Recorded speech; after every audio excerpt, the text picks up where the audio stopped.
tuer. Mais le rêve de Joseph le préservait. Amen. On ne peut jamais tuer un homme avec un rêve. Je ne comprends pas ton amen. Amen.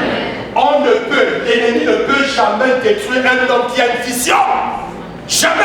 Parce que ta vision, je vous ai dit, ta vision te maintiendra en vie. Ta vision va te garder, va te protéger. Parce que Dieu t'a donné cette vision pour que tu l'accomplisses.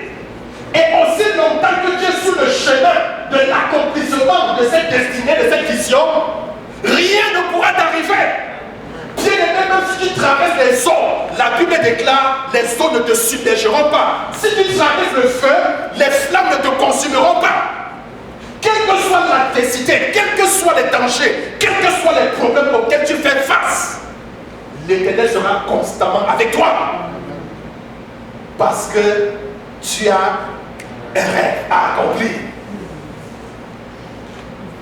Il ne pouvait pas mourir, Joseph ne pouvait pas mourir parce qu'il avait un rêve. Dieu avait un plan pour lui, un plan pour sa vie. Malgré les complots, malgré tout ce qu'on a fait, les ennemis ne pouvaient pas le détruire. Mais je rends grâce à Dieu pour mes ennemis. Amen. Rendez souvent grâce à Dieu pour vos ennemis. Vous savez pourquoi? Moi, je perçois mes ennemis comme un tapis rouge sur lequel je marche pour accéder à mon trône. Amen. Ouais, je vois mes ennemis comme un tapis rouge sur lequel je marche pour accéder à mon héritage. Amen. Qui pouvait vendre les Joseph? Qui était mieux placé pour vendre les Joseph si ce n'était pas ses frères et ses sœurs? Ses frères. Ça fait mal, n'est-ce pas? Hein? Ça fait mal. Mais ils accomplissaient le plan de Dieu. Parce qu'il fallait que Joseph aille en Égypte pour accomplir sa destinée. Et pour aller en Égypte, est-ce que vous comprenez? Je dirais que Dieu a instrumentalisé ses frères pour qu'ils le vendent comme esclaves. Joseph n'avait pas compris. Joseph avait de la rancune contre ses frères.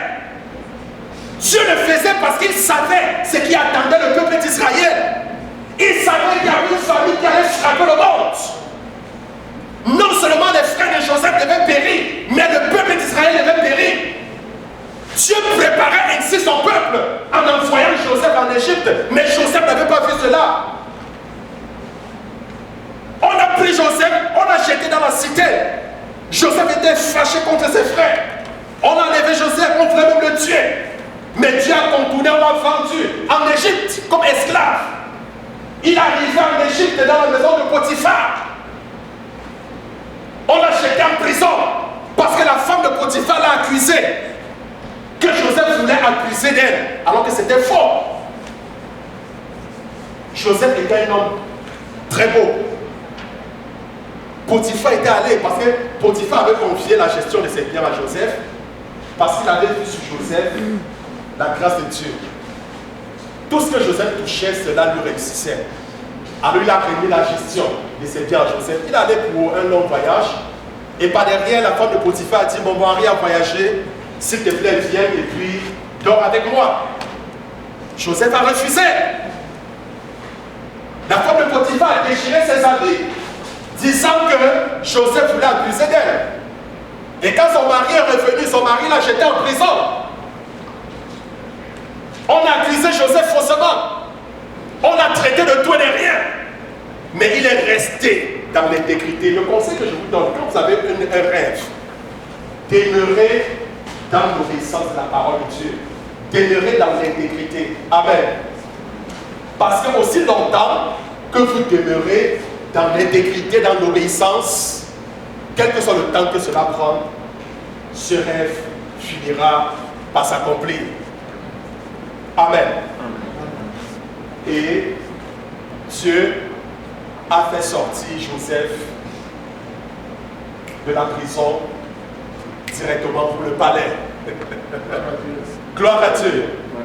Il a fait sortir de la prison pour le palais.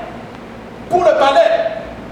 Prions pour nos ennemis et rendons grâce à Dieu pour nos ennemis. Souvent, il m'arrive de prier et dire, Seigneur, je te dis merci pour mes ennemis. Parce que sans mes ennemis, je ne serais pas ce que je suis aujourd'hui. Est-ce que vous comprenez? Il faut que si Satan n'existait pas, est-ce que la puissance de Dieu devait se manifester? On ne connaîtra jamais la puissance de Dieu. C'est la raison pour laquelle souvent je rends grâce à Dieu pour Satan. Amen. Oui, je rends grâce à Dieu. Je bénis le Seigneur. La Bible dit, il dresse une table devant nous dans le livre de Somme, en face de nos adversaires. Il dresse une table de récompense. Vous savez qu'il nous bénit aux yeux de nos adversaires. Ceux qui voulaient nous voir échouer, ils nous verront réussir. C'est cette table qui dresse devant nous en face de nos adversaires. Le Seigneur leur fait voir le contraire de ce qu'il pensait te concernant. Si tu dis Amen, cela sera ton partage. Amen. Amen. Gloire à Dieu. Alors, bien aimé, Joseph eut un rêve et pour certains, il semblait irréaliste, il semblait ambitieux et il semblait même irrespectueux. Je dis bien irrespectueux. Mais pour Joseph, il savait que ce rêve était réalisable parce qu'il savait que ce rêve était pour sa destinée. Ce rêve de sa destinée venait de Dieu. Ses frères ne croyaient pas. Et puis, ils l'ont vendu. Ils l'ont haï à cause de son rêve. Alors, quand vous avez un rêve et que la saison de l'accomplissement arrive, quelque chose à l'intérieur de vous souvent vous dit que c'est le moment. Est-ce que vous comprenez? Quand c'est l'accomplissement, souvent intérieurement, je vous ai enseigné ici sur les 7 lumières. Qui était là lors de cet enseignement? Si vous n'avez pas cet enseignement, allez suivre cet enseignement sur le lien de l'Église. Les 7 lumières pour atteindre notre objectif. Donc, souvent à l'intérieur, nous avons quelque chose en nous qui nous fait comprendre que c'est le temps de Dieu. Alors, bien aimé, quand le rêve de Joseph s'est réalisé, juste pour vous raconter la petite histoire, quand le rêve de Joseph s'est réalisé, qu'est-ce qui s'est passé? Les frères de Joseph sont allés en Égypte parce qu'ils sont appris. Nous connaissons l'histoire, je ne voudrais pas narrer l'histoire du début à la fin. C'est-à-dire les 7 années d'abondance, les 7 années de famine. Donc, pendant les 7 années de famine, c'était une famine généralisée partout au monde. Et puis, seul l'Égypte s'était préparé parce que Dieu avait utilisé Joseph pour cela. Alors, les gens quittaient partout pour aller se ravitailler en Égypte. Les frères de Joseph sont allés en Égypte pour pouvoir se ravitailler afin de ne pas mourir. Et malheureusement, quand ils sont arrivés, qui était le chef? C'était Joseph. Parce que Pharaon avait donné tout pouvoir à Joseph. Il avait dit à Joseph, écoute Joseph, Pharaon même appelait Joseph mon père. Il appelait Joseph mon père. Donc, il a dit à Joseph, ce qui me sépare, il a dit à Joseph, ce qui me distingue de toi, Joseph, c'est juste mon trône sur lequel je m'assois. Il avait tout pouvoir en Égypte. Tout. Joseph était un homme puissant en Égypte. Et la Bible dit, quand vous lisez tout le chapitre, quand ses frères sont arrivés en Égypte, la Bible déclare, Joseph reconnut ses frères, mais ses frères ne le reconnurent pas. Joseph a regardé ses frères, il les a reconnus. Mais ses frères ne l'ont pas reconnu. Bien aimé, quand vous avez un rêve, une vision, elle vous change. Et ceux qui n'ont pas de vision ne changent pas. Ils sont les mêmes. Amen. C'est pour ça que Joseph pouvait les reconnaître.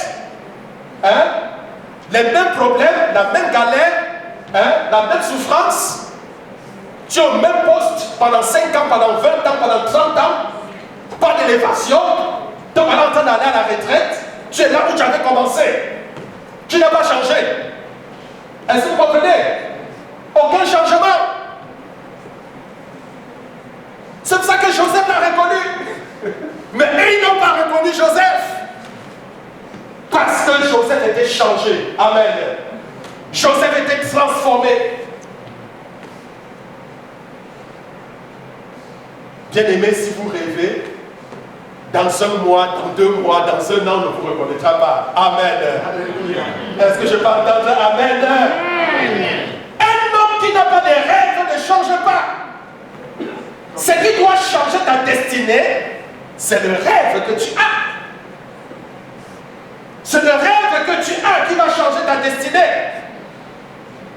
Après longtemps, la Bible déclare ses frères étaient les mêmes. Ils étaient les mêmes. Je suis à l'église depuis 25 ans. Je suis la même personne. Hein?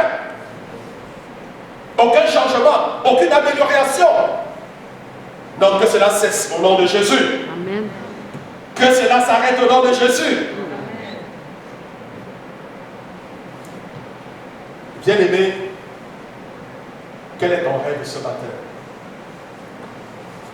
Si je vais m'attarder à parler du rêve, je vais encore prendre 2 ans et puis je ne finirai pas. Arrêtons aujourd'hui comme pour la première partie. Hein? Parce que trop, quand vous mangez beaucoup, vous ne parvenez pas à digérer. Hein? Donc, je vous laisse d'abord digérer ceci. Est-ce que ça marche? Je vous laisse digérer ceci. Alors, quel est ton rêve ce matin? Apprends à rêver. Apprends à rêver. La Bible dit que tout ce qui est bon, tout ce qui est agréable, tout ce qui mérite l'approbation, que cela soit l'objet de vos pensées. Un peuple qui n'a pas de vision, c'est un peuple sans frein, c'est un peuple qui périt. Si tu n'as pas de vision, si tu n'as pas de rêve, tu n'as pas de direction. Ta vie n'a pas de direction. Mais ton rêve doit être en accord avec la parole de Dieu. La Bible déclare, si tu sondes, si tu ouvres le cœur de l'homme, la Bible déclare, tu verras plusieurs projets. Mais seule la volonté de l'Éternel s'accomplira. Seule sa volonté s'accomplira. Je veux prier pour des personnes qui ont des difficultés. Tu rencontres des difficultés par rapport à certains objectifs que tu t'étais fixés. Je vais prier pour ceux-là qui ont des dossiers, qui ont des problèmes au niveau de l'immigration. Je vois la main du Seigneur agir en ta faveur. Parce que le Seigneur me parle des personnes qui ont des difficultés. Et que c'est le temps de Dieu d'agir. Tu te sens découragé? Tu te sens abattu? Écoute, la Bible déclare le cœur des rois se trouve entre les mains de l'Éternel. Il incline ici et là. Dieu intervient en ta faveur. Tous ceux qui sont en charge de ton dossier, la main de Dieu les saisit. La puissance de Dieu les saisit. Et il traite ce dossier en ta faveur. Je dis, il traite en ta faveur. Tout obstacle, toute puissance, tout ce que l'ennemi a placé sur ton chemin afin d'entraver le plan de Dieu. La Bible déclare, lorsque Zérubabel avançait, il y avait une montagne devant lui. La montagne était un obstacle et l'empêchait d'avancer. Quelle est cette montagne qui est devant toi? Quelle est cette montagne qui t'empêche d'avancer sur le chemin de ta destinée? Quelle est cette montagne qui entrave le plan de Dieu pour ta vie? La Bible déclare, Dieu parla à la montagne et dit, montagne, qui es-tu devant mon serviteur Zérubabel? Désormais, tu ne seras plus une montagne, mais tu seras réduit en une vallée. Toute montagne qui se trouve devant toi, je viens la fesser au nom de Jésus. Par la puissance du Saint-Esprit. Quelle que soit cette montagne, qu'elle soit spirituelle ou physique, quelle que soit cette montagne, je dégage cette montagne de ton chemin au nom de Jésus. Amen, amen. Le Seigneur agit en ta faveur. L'Éternel agit en ta faveur. L'Éternel agit en ta faveur. L'Éternel agit en ta faveur. Tout ce que le diable a conspiré contre toi, cela ne fera pas le jour. Cela ne s'accomplira pas. Ainsi déclare l'Éternel. Toute arme de l'ennemi forgée contre toi, je déclare une naissance et faire au nom de Jésus. Et toute langue qui s'élève en justice contre toi, ces langues qui te condamnent, ces langues qui te maudissent, écoute, je condamne ces langues au nom de Jésus. Je condamne ces langues au nom de Jésus. Ceux qui disent que tu dois échouer, je condamne et je déclare, tu réussiras au nom de Jésus. Je dis, tu réussiras au nom de Jésus. Tu réussiras au nom de Jésus. La Bible déclare, ils viendront contre toi par un chemin. Par sept chemins, ils s'en iront.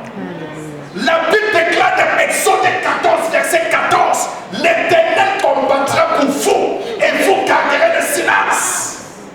Son nom, c'est l'Éternel des armées, le vaillant guerrier. Ah, Éternel Dieu Tout-Puissant, je prie ce matin, quels que soient les ennemis de nos destinées, que ce soit la maladie, les esprits d'échec, les esprits familiers, Seigneur, quels que soient les ennemis de notre destinée, par cette chemin ce matin, nous les chassons au nom de Jésus. Par cette chemin ce matin, nous les envoyons dans les lieux les plus arides au nom de Jésus. Par cette chemin ce matin, nous les commandons de libérer au nom de Jésus. Seigneur, Dieu Tout-Puissant, étends ta main dans chaque vie ce matin. Et tout ce que l'ennemi a scellé, tout ce que l'ennemi a scellé, que cela soit arraché. Que cela soit arraché. Que cela soit arraché. Que cela soit arraché. Que cela soit arraché. Que cela soit arraché. Que cela soit arraché. Bien-aimé, la Bible déclare ton corps est le temple du Saint-Esprit. Es-tu malade dans ton corps? Es-tu malade dans ton âme? Je déclare par la puissance du Saint-Esprit, où que tu te trouves maintenant, que la main de Dieu repose sur toi. Je déclare que toutes les parties de ton corps qui souffrent reçoivent la guérison au nom de Jésus. La Bible déclare afin que s'accomplisse ce que Esaïe le prophète a déclaré. Jésus a pris nos infirmités et il s'est chargé de nos maladies. La Bible déclare, il est l'Éternel qui pardonne tous nos péchés et qui guérit toutes nos maladies. Jésus a souffert pour toi. Il a accepté l'insupportable à cause de l'amour qu'il éprouvait pour toi. Il a été insulté, il a été méprisé, il a été rejeté. Le châtiment qui nous procure la paix est retombé sur lui. Et par cette maîtrise, je déclare la guérison de ton corps ce matin. Je déclare la guérison de ton âme ce matin. Toute partie de ton corps qui souffre, je dis cette maladie qui se trouve dans tes poumons, dans ton cœur, dans ton système nerveux, que ce soit central ou périphérique, j'ordonne tout dommage causé par l'ennemi d'être réparé ce matin au nom de Jésus. Je déclare la guérison dans toutes les parties de ton corps. Mets ta main droite sur ton ventre ce matin. Pose ta main. Que la main de Dieu te visite. Que la puissance de Dieu agisse dans tout ton corps. Que la puissance de Dieu agisse dans tout ton corps. J'entends à cette maladie de libérer ton corps. J'entends à cette maladie de libérer ton corps. J'entends à cette maladie de libérer ton corps. Ton corps est le temple de l'Esprit Saint. Ce n'est pas le temps de la maladie. Cette maladie est un obstacle à l'avancement du plan de Dieu pour toi, pour ta vie. Cette maladie est un obstacle à l'accomplissement de ton rêve. Oui, je déloge. Je déloge cette maladie par la puissance du sang de Jésus. Merci Seigneur pour ta main forte, pour ta main puissante. Je voudrais prier ce matin. Toi qui n'as pas de rêve, commence à rêver à partir d'aujourd'hui. Commence à rêver que le Seigneur lui-même te donne le rêve de sa destinée. Ça peut venir comme une conviction intérieure. Je vous ai expliqué comment connaître. Je vous ai expliqué cela pour les 7 lumières. Allez cliquer et vous allez suivre tout l'enseignement. Peut-être c'est une conviction intérieure que tu as reçue. Peut-être c'est une révélation que tu as reçue de la part de Dieu. Mais que le Seigneur ce matin, toi qui as un rêve, qui te donne tous les moyens nécessaires. Quand je parle des moyens nécessaires, que ce soit les moyens spirituels, les moyens financiers, les moyens matériels, pour pouvoir accomplir ce rêve au nom de Jésus. Que le Seigneur mette autour de toi des personnes qui vont t'aider à accomplir ce rêve au nom de Jésus. Amen. Je vois une percée pour toi ce matin. Et je vois un témoignage que l'Éternel a mis sur tes lèvres. Parce que la gloire de Dieu s'est manifestée. Au nom puissant de Jésus. Est-ce que je peux entendre Amen? Amen. Que le Seigneur vous bénisse.